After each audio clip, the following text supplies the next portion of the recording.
আপনি কোনো মানুষের সাথে কানেক্ট করতে চান, আপনি তার ব্যাপারে আগ্রহী হন। সেলফ ইন্টারেস্ট মানুষের ভিতরে জাগ্রত করতে হবে। That's the formula. এই জাদুটা হলো যে মানুষের ভেতরে একটা আগ্রহ তৈরি করা। এই আগ্রহটা ভেতর থেকে তৈরি করতে হবে এবং তার একটা প্রয়োজনের সাথে কানেক্ট করতে হবে। ভুল স্বীকার করলে অন্যের কাছে আপনার গ্রহণযোগ্যতা, আপনি শুধু মাফই পাবেন না, গ্রহণযোগ্যতা বাড়বে।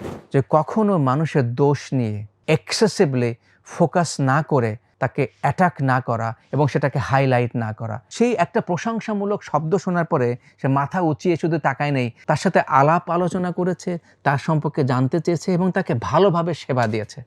আমরা যদি কোনো মানুষকে কারেকশন করতে চাই, তাকে পানিশমেন্ট না দিয়ে, ধমক না দিয়ে তার কাছে গিয়ে পজিটিভ ডাইরেকশানে, অর্থাৎ কি করা দরকার সে এই জায়গাটা করলে মানুষ পজিটিভলি ইনফ্লুয়েন্স হয়। পজিটিভলি আমরা যদি কোনো মানুষকে ইনফ্লুয়েন্স করতে চাই এবং বন্ধুত্ব সুলভ আচরণ আমরা কারো থেকে পেতে চাই, তাহলে এই বইতে আপনি পেতে পারেন এমন অসংখ্য গল্প, এমন অসংখ্য টেকনিক, এমন অসংখ্য উপায় যেটা অ্যাকচুয়ালি আমাদেরকে হেল্প করবে to win friends and influence people positively.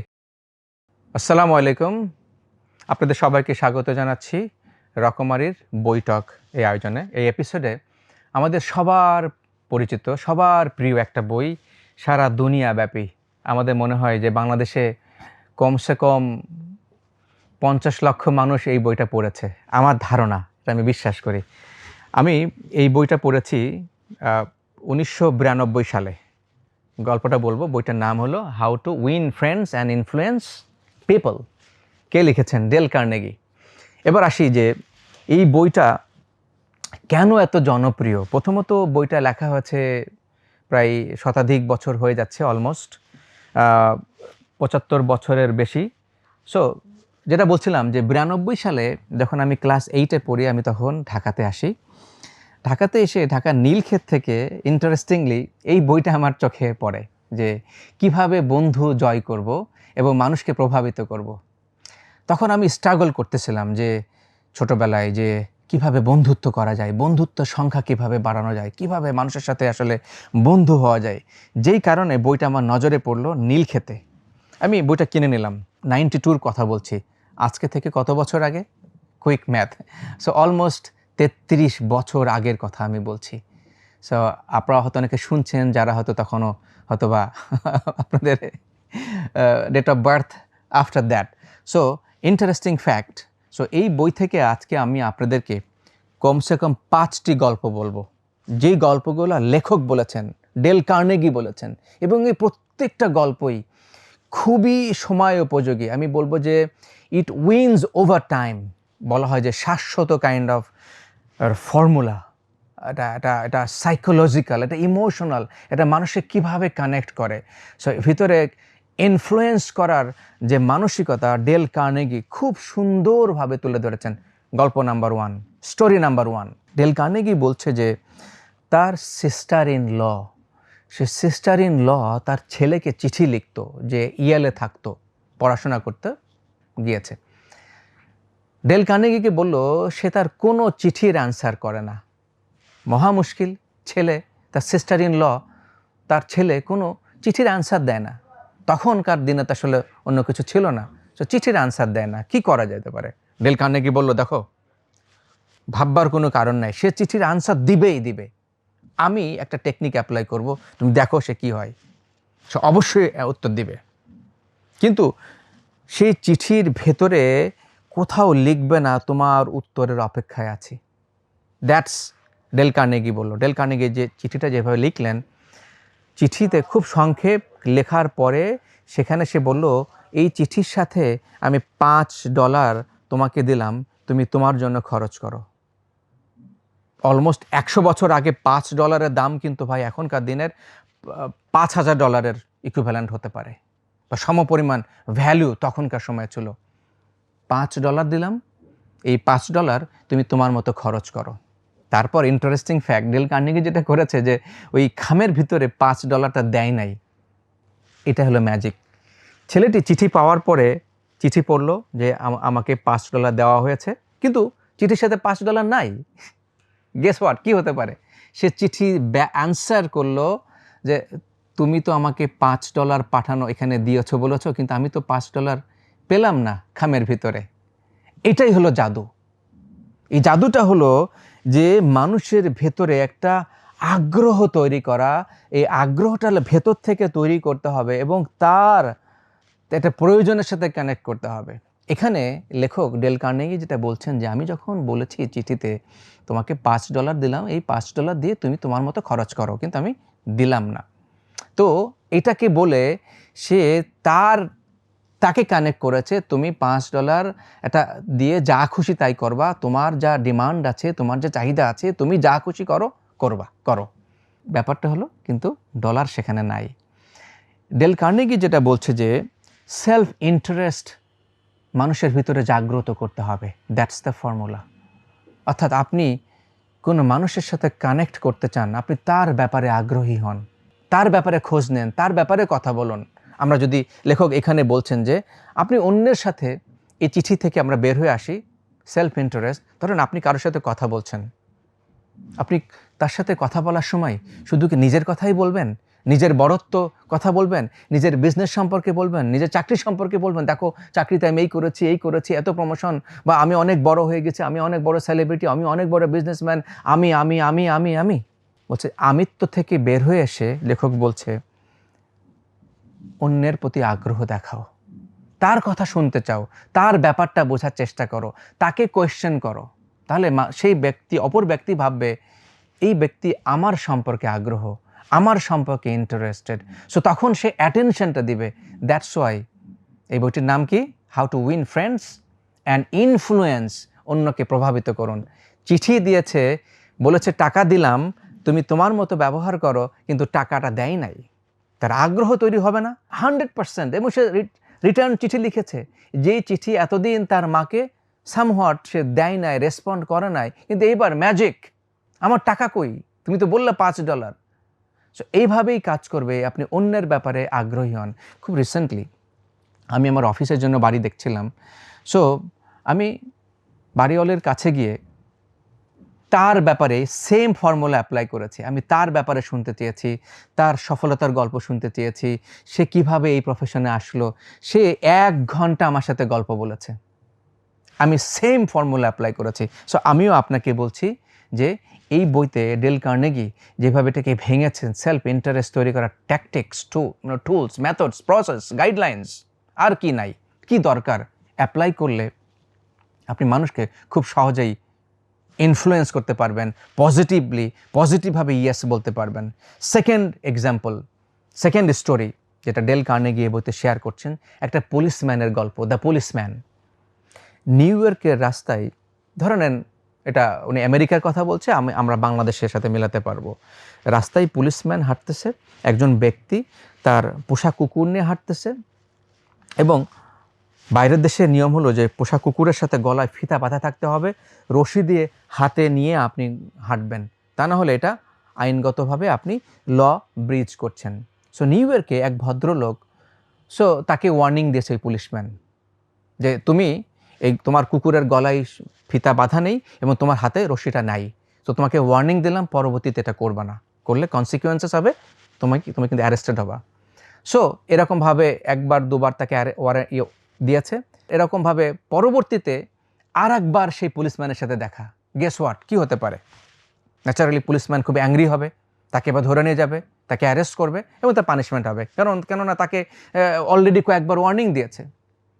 এইবার ওই পথচারী যে কথাটা বলল যে I am sorry, I am wrong, I made a mistake and I apologise, I understand, I violated.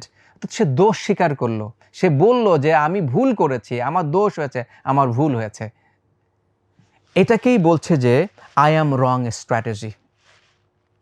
So তখন যেটা হলো, ইন্টারেস্টিংলি পুলিশম্যান তাকে অ্যারেস্ট না করলে বললো ওকে রাস্তা মাপো, মানে তুমি তোমার পথে যাও। সো তার মানে যেটা হলো যে এই ব্যক্তি, এই যে আই অ্যাম রং আগে থেকে যখন সে বলল, স্বীকার করলো, নিজের ভুল বুঝলো, ক্ষমা চাইলো, এর ফলে যেটা হলো আরেকজন ব্যক্তি পুলিশম্যানের কাছ থেকে তার পানিশমেন্টটা সাইকোলজিক্যালি কী হলো, পুলিশম্যান তাকে মাফ করে দিল। এখন আমরা যেভাবে অ্যাপ্লাই করতে পারি যে আমরা অনেক সময় ভুল করি, আমরা ভুল করে তর্ক করি, আমরা ভুল করে হামবড়ায় ভাব দেখাই, আর্গুমেন্ট দেওয়ার চেষ্টা করি। তাহলে যেটা হয়, আর একজন মানুষও ডিফেন্স হয়ে যায় এবং হেটেড কনভারসেশন হয়ে যায়, এবং সেখান থেকে আমরা জানি কি হতে পারে। সো ভুল করলে ভুল স্বীকার করুন। ভুল স্বীকার করলে অন্যের কাছে আপনার গ্রহণযোগ্যতা, আপনি শুধু মাফই পাবেন না, গ্রহণযোগ্যতা বাড়বে। থার্ড, এটার সাথে আরেকটি পয়েন্ট, এটার সাথে কানেক্টেড, এটা ডেঞ্জারাস একটা স্ট্র্যাটেজি। আমি এই স্ট্র্যাটেজি বলার আগে আপনাদেরকে স্মরণ করে দিচ্ছি যে এটা একটা, আমি এক্সাম্পল দেব, আর এই বইতে আমেরিকার একজন প্রেসিডেন্টের এক্সাম্পল দিয়েছে এবং খুবই ইন্টারেস্টিং। আব্রাহাম লিঙ্কন যখন তার প্রেসিডেন্সিয়াল ইলেকশনের আগে সে যেটা করতো, তরুণ বয়সে যখন সে পলিটিক্সে আসছে, সে মানুষকে অ্যাটাক করতো খুব বেশি ভার্বালি, যে তোমার এই দোষ, তুমি এটা করো নাই, তুমি এটা করছো, অ্যাটাক করে সে চিঠি লিখতো। এই চিঠি লেখা এবং তার দোষ নিয়ে যখন লিখতো, একসময় একজন ব্যক্তি খুব রেগে গেলেন, তার অপোনেন্ট একজন লিডার, এবং রেগে গিয়ে তাকে বললো, তোমার সাথে আমি লড়তে চাই, তোমার সাথে আমি কাইন্ড অফ, এটাকে বলছে যে তোমার সাথে আমি এটাকে একটা শব্দ দিয়ে এখানে বোঝানোর চেষ্টা করা হয়েছে যে তার সাথে একটা যুদ্ধের মতো পরিস্থিতি তৈরি হলো, যে আসো তোমার সাথে আমি ফাইট করব। লিঙ্কন বুঝতে পারলো তাকে এভাবে অ্যাটাক করাটা ঠিক হয় নাই, কারণ এই পার্সোনাল অ্যাটাকে শত্রুতা, অ্যানিমোসিটি তৈরি হয় এবং মানুষকে ডিফেন্সিভ জায়গায় নিয়ে আসে। সো এখান থেকে আমরা যেটা বুঝতে পারি যে কখনো মানুষের দোষ নিয়ে এক্সেসিভলি ফোকাস না করা, তাকে অ্যাটাক না করা এবং সেটাকে হাইলাইট না করা, এটা একদিকে যেমন আমাদের ধর্মে নাই, আরেকদিকে এটা আমরা সবাই জানি যে আসলে মানুষের দোষ গুণ নিয়ে আলোচনা না করে সামনে হোক পিছনে হোক তার ভালোটা নিয়ে আলোচনা করা হয়। এবার আমি আপনাকে আরেকটা এক্সাম্পল, যে এই বইয়ের সাথে যেটা মিলে গিয়েছে, another prime minister, country head Imran Khan. আমরা যদি দেখি যে এই বইয়ের সাথে কীভাবে মিলল, যে ইমরান খান আমরা দেখি যে প্রায়শই আর্মি চিফকে নিয়ে খুব কটাক্ষ করে এবং খুব মানে অসীম মনির যে তাকে অ্যাটাক করছে, এবং আগের আর্মি চিফ বাজওয়া, এটা আমি ফলো করছি এবং সেটা মিলিয়ে দেখলাম যে কন্টিনিউয়াস তাদেরকে কটাক্ষ এবং অ্যাটাক তাদেরকে নিয়ে যখন করেছে, একটা পর্যায়ে তাকে, আমরা সবাই জানি এই গল্প, তাকে অ্যারেস্ট করা হলো, তাকে একটা মামলায় ফাঁসানো হলো এবং তাকে জেল, এবং বিগত 2 বছরের উপরে অলমোস্ট 3 ইয়ার্স তাকে জেলে ভরে রেখেছে আর্মি চিফরা। আমি অ্যানালিসিস করতে গিয়ে দেখলাম, ও মাই আল্লাহ, এটা কি ডেঞ্জারাস, একই পলিসি। আমি দেখলাম যে ইমরান খানও এটা করতে করতে একজন পাওয়ারফুল মানুষকে অর্থাৎ কর্নার্ড করে ফেলেছে, এবং সে তখন এটা ভয়ঙ্কর রূপে এটার প্রতিশোধ নিয়েছে। আব্রাহাম লিঙ্কন যে গল্পটা এখানে লেখক বলেছেন, ঠিক সিমিলার স্টোরি, যে সেখান থেকে সে শিক্ষা পেল, লেটস নট অ্যাটাক পিপল। এই অ্যাটাক করলে মানুষ তখন তার ডিফেন্সে চলে যায়, এবং তার সাথে এবং যেই কারণে আপনার সমস্ত এনার্জি, সমস্ত স্ট্যামিনা এবং অনেক কিছু ব্যয় হবে এটাকে ট্যাকেল করতে যেয়ে। So let's not attack people. 4 নম্বর গল্প, যেটা ডেল কার্নেগি এই বইতে বলছেন, যে কিভাবে একটা মানুষের প্রতি আমরা সিনসিয়ার হতে পারি, এবং সিনসিয়ার হওয়ার মাধ্যমে সেই মানুষটাকে আমার সাথে ভালো ব্যবহার করবে, ভালো আচরণ করবে। লেখক একটা গল্প বলছেন, একটা স্টোরি দিয়েছেন, যে সে একদিন একটা পোস্ট অফিসে গিয়েছে, পোস্ট অফিসে গিয়ে লম্বা লাইনে দাঁড়িয়ে আছে। সেই আগেকার দিনের পোস্ট অফিস চিন্তা করেন, ডাক হরকার যিনি আসলে ওই যে পোস্ট অফিসের বসে থাকে চিঠিগুলো সংগ্রহ করে, সেই লোকটির মাথায় এরকম অল্প বিস্তর কিছু চুল আছে এবং গ্রাম্পি লোক, খুব কাজের চাপে সে একদম অ্যাংরি একটা লোক, খুব বিরক্ত, এত মানুষ, এত কিছু, এত কাজের চাপ। ডেল কার্নেগি এটা ইন্টারেস্টিং স্ট্র্যাটেজি করলো, যে সে বলল যে সে তার গিয়ে প্রশংসা করলো, I wish I could have the hair of your head. সে তাকে প্রশংসা করে তার মতো সে চুল সে যদি পাইতো, যতটুকুই আছে যা আছে, ধরে নিন তাকে একটা পজিটিভভাবে তাকে ফ্রেম করে তাকে প্রশংসা করলো। অ্যাজ এ রেজাল্ট যেটা হয়েছে যে, এবং তার প্রতি আগ্রহ দেখিয়েছে, যার ফলে যেটা হয়েছে যে ওই ভদ্রলোক এবার লেখকের সাথে, ডেল কার্নেগির সাথে খুব ভালোভাবে কথা বলেছে, হাসি মুখে তাকে সেবা দিয়েছে এবং তার ব্যাপারও জানতে চেয়েছে। যে ব্যক্তি মাথা নিচু করে কাজ করছে, কারোর সাথে ইন্টারাকশন করছে না, সে খুব ভয়ানকভাবে সে ব্যস্ত এবং সে ভীষণ বিরক্ত, সেই একটা প্রশংসামূলক শব্দ শোনার পরে সে মাথা উঁচিয়ে শুধু তাকায় নেই, তার সাথে আলাপ আলোচনা করেছে, তার সম্পর্কে জানতে চেয়েছে এবং তাকে ভালোভাবে সেবা দিয়েছে। সে চিন্তা করুন যে আপনি যদি কোনো মানুষের প্রতি সিনসিয়ারভাবে অ্যাপ্রিসিয়েট করেন, প্রশংসা করেন, যে কোনো বিষয় হতে পারে, যে লেখক এখানে অনেকগুলো এক্সাম্পল দিয়েছেন, আমি একটি এক্সাম্পল বললাম, আপনাকে বইটা পড়তে হবে, পড়লে আপনি ডিটেলটা কীভাবে অ্যাপ্লাই করবেন। যে আপনি কারোর কাছে গিয়েছেন, ফর অ্যান এক্সাম্পল, যে আপনি মিটিং করতে গিয়েছেন, আপনি ওই ভদ্রলোকের সাথে কথা বলবার আগে, আপনার প্রয়োজনীয় কথা বলবার আগে আপনি ওই রুমের পরিবেশটা সম্পর্কে আপনি একটা পজিটিভ মন্তব্য করতে পারেন, যে আজকে তার রুমটা খুব পরিষ্কার, বা একটা ভালো ফ্লেভার আছে, বা তার শার্টটা সুন্দর, বা ওয়েল অর্গানাইজড। দেখুন কত কিছু আছে বলবার। সো পজিটিভলি যখন আপনি অ্যাপ্রিসিয়েট করবেন, সিনসিয়ারলি যখন তার বিষয়ে কোনো প্রশংসামূলক কথা বলবেন, দেখবেন যে লোকটির আগ্রহ, তার স্টেট থেকে সে ফিরে এসছে এবং আপনার সম্পর্কে সে পজিটিভ ধারণা করে সে আপনাকে বেটার সার্ভিস দিবে এবং আপনার সাথে সে আলোচনা, যেহেতু বইটির নাম how to win friends and influence people, এটা একটা মারাত্মক টেকনিক মানুষকে উইন করার জন্য। 5 নম্বর গল্প, যেটা স্টোরি ডেল কার্নেগি, এই বই থেকে আমি বলছি, how to win friends and influence people, যে একজন শিল্পপতির এক্সাম্পল দিয়েছেন, আমেরিকার বিখ্যাত স্টিল ম্যানুফ্যাকচারার, মাল্টি মিলিয়নিয়ার বা বিলিয়নিয়ার চার্লস শোয়াব। বলছেন যে চার্লস শোয়াব সে খুব ফেমাস তার কর্মীদেরকে পজিটিভভাবে ইনফ্লুয়েন্স করার জন্য। সে তাদেরকে যেমন পজিটিভ প্রশংসা করে এবং তাদেরকে অ্যাপ্রিসিয়েট করে, একদিকে তারা অনেক পরিশ্রম করত, যার ফলে চার্লস শোয়াবের যে স্টিল ইন্ডাস্ট্রি, সে বিলিয়নিয়ার হয়ে গেল। অর্থাৎ কর্মীরা কঠোর পরিশ্রম করতো। এর পেছনের সাইকোলজি কী? লেখক একটা এক্সাম্পল দিয়েছেন, একটা গল্প বলেছেন যে চার্লস শোয়াবের ফ্যাক্টরির ভিতরে একটা জায়গায় লেখা ছিল ডু নট স্মোক, অর্থাৎ এখানে তুমি ধূমপান করো না। একদিন চার্লস শোয়াব ফ্যাক্টরিতে আসতেছেন, দেখলো যে কতগুলো শ্রমিক ওই ঠিক যে ডু নট স্মোক, ধূমপান নিষিদ্ধ, ওই জায়গাটার নিচে দাঁড়িয়েই ধূমপান করছে। আমি হলে কি করতাম? ম্যানেজারকে ডাক দিতাম, অ্যাডমিনকে ডাক দিতাম এবং তাদেরকে আমার অফিসে আসতে বলতাম, ওদেরকে দুটো কঠিন কথা বলতাম, পানিশমেন্ট দিতাম, ওদেরকে তিরস্কার করতাম, তাই নয় কি?